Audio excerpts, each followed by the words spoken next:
So first I'm going to start off by cooking the corn chowder. I did pre-wash anything that needed to be washed, wash my hands. So I'm going to go ahead and get started. I actually already melted the butter, and I went ahead and put the onion there as well. And now that they are translucent, I'm going to say it's safe to go ahead and put the garlic in. So I'm going to add the garlic in.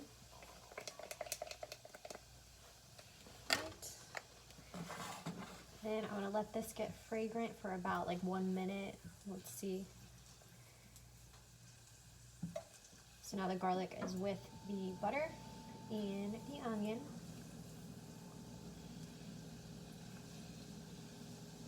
Alright, and I'm already starting to smell it.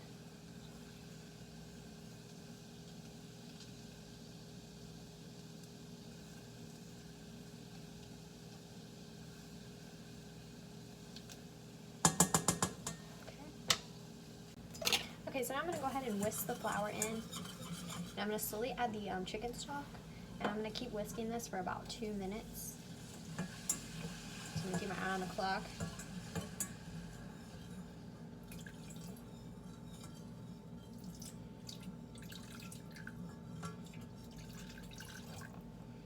Okay. So like I said, I'm going to whisk this for about 2 minutes.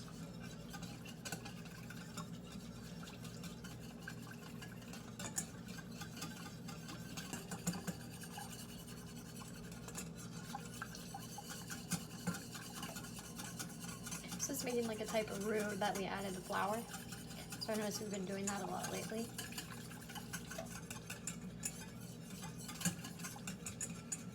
Okay, so now that it's been about 2 minutes, I'm going to go ahead and add the potatoes. I do already have them diced up.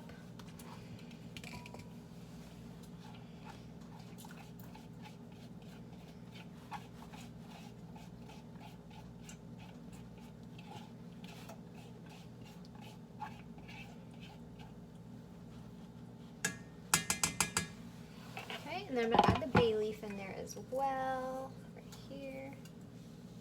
Then I'm going to add the thyme. We don't have any thyme leaves, but I have measured out a 1/4 teaspoon of the thyme.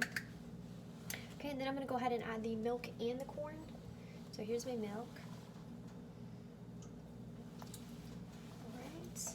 I went ahead and cut the corn off the cob. So I'm going to go ahead and add the corn. I did do 2 instead of 3, like you suggested. Alright. So I'm going to go ahead and stir that up in here.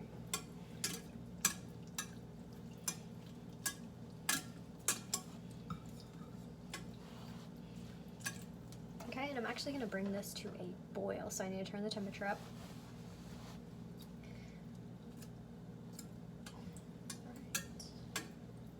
Okay, so the soup has now come to a boil. I'm actually going to go ahead and add some salt in here. And I'm going to reduce the heat to about like a medium heat. And I'm going to let it simmer on medium for about 8 to 10 minutes. I'm probably going to go ahead and do 10 just to be sure the potatoes are tender enough. So I'm going to go ahead and set a timer and I'll update you after. Okay, so my 10-minute timer went off. So I'm going to go ahead and take the bay leaf out of the soup. Okay, and I'm going to go ahead and stir in the heavy cream next. And I'm going to keep this on a simmer for about 3 minutes. So I'm going to go ahead and watch the clock on this.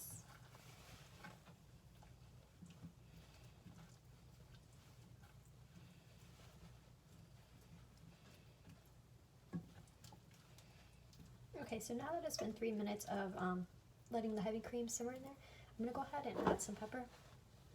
I like lots of pepper. I had already added the salt earlier in the recipe, so I'm just going to do pepper.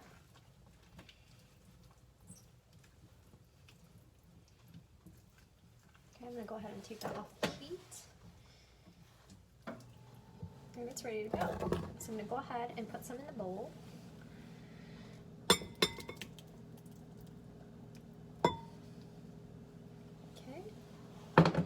I'm going to go ahead and garnish it with a little bit of parsley in the middle.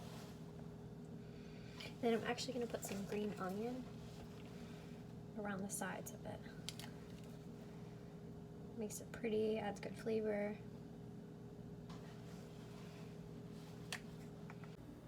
Alright, and here is my finished product of the corn chowder. It looks super tasty. Okay, so I'm going to go ahead and taste the corn chowder while it's hot.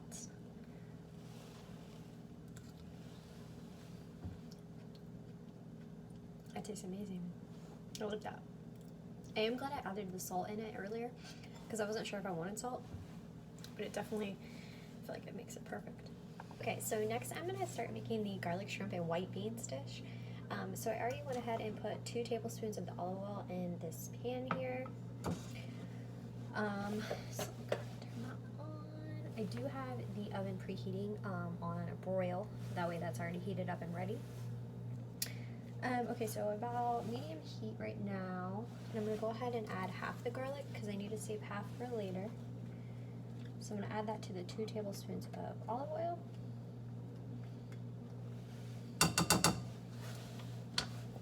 So that. Okay, and then I'm going to go ahead and add the chilies, clove, and the bay leaf in there as well. So I'm going to go ahead and stir until I get a fragrance. I'm still waiting on it to heat up a little bit.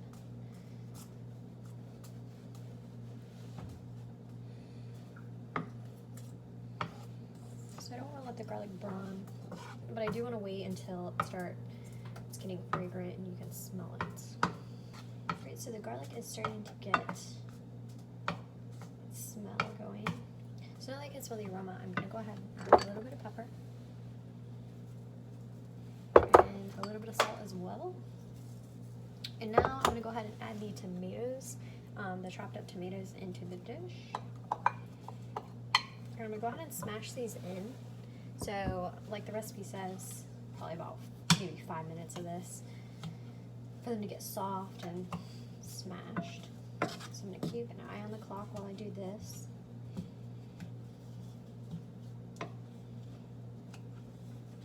And I am using the back of the wooden spoon.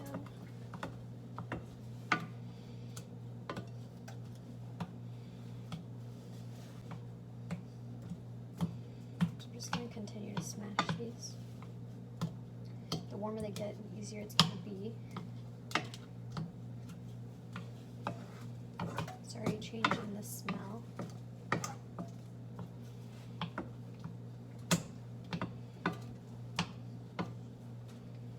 Okay, so it's been actually about 5 minutes exactly, and that's honestly what it took to smash these tomatoes up. So I'm going to go ahead and add the tomato paste now in there. There we go.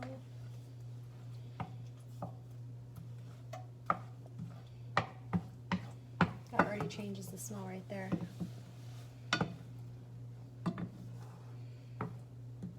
So maybe about 3 to 4 minutes. I'm going to let this caramelize.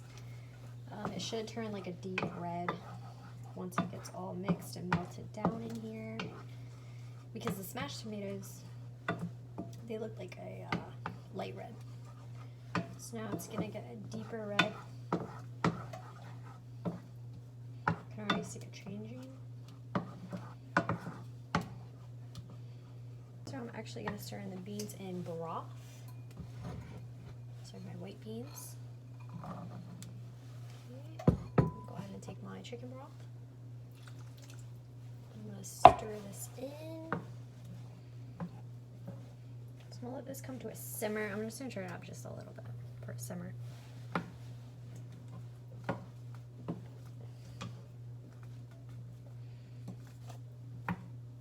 So the juice is really watery right now, so we need it to thicken. So maybe 3 to 4 more minutes.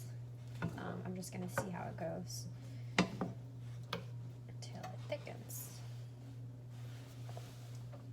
Okay, so instead of letting this thicken, I'm going to go ahead and do a little taste test, see if it needs salt or pepper.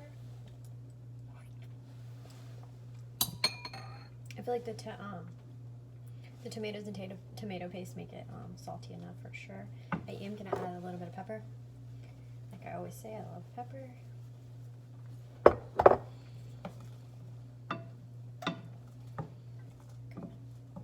So while I let this thicken, I'm gonna go ahead and take the shrimp, peeled shrimp, and put it in this bowl. Okay, I'm gonna add the remaining olive oil, which is like about 1 teaspoon. I'm sorry, tablespoon that was left. I'm gonna go ahead and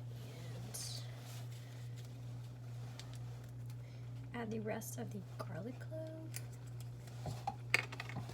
as well as the paprika.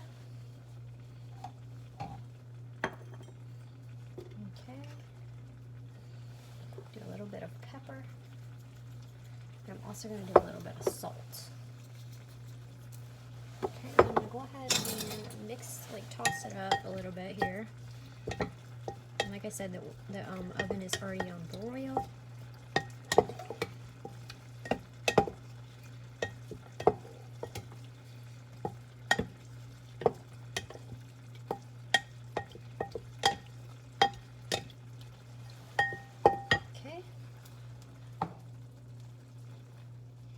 It's starting to thicken a little. I'm not really sure how much it's going to actually thicken. But it's getting there. I did follow the recipe. Okay, I'm going to go ahead and turn the heat off on this. Now I am going to go ahead and transfer this into the skillet. I didn't think about that when I started because we need to put this in the oven. So carefully transfer it. Okay. Alright, and then in the skillet, I'm going to go ahead and put the shrimp on top. If I'm reading the recipe correctly, I do it all together.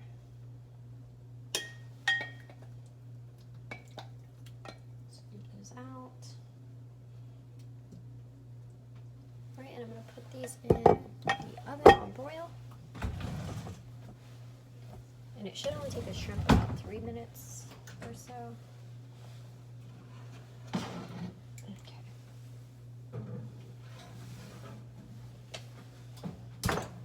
So I'm going to let that sit for about 3 minutes in there and we'll have an update.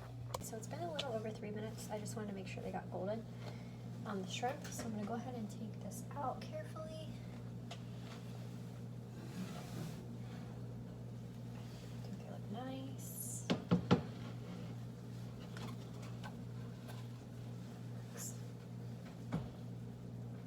Alright, and I'm going to go ahead and get the plates together to plate it up. Okay, so I went ahead and dished it out. I kind of went with like a line theme. Okay, so I'm going to take some fresh parsley and sprinkle it over the top as always.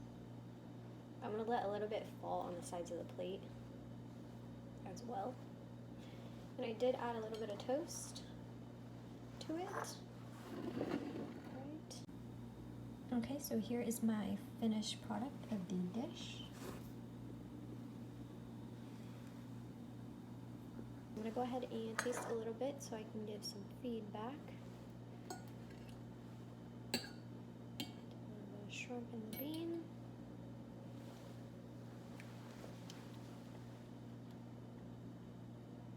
It tastes good. I feel like it could. No, maybe not. Maybe not salt. I'd almost add some spice to it.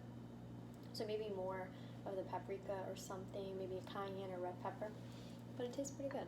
I'm not a big seafood person, but I like it.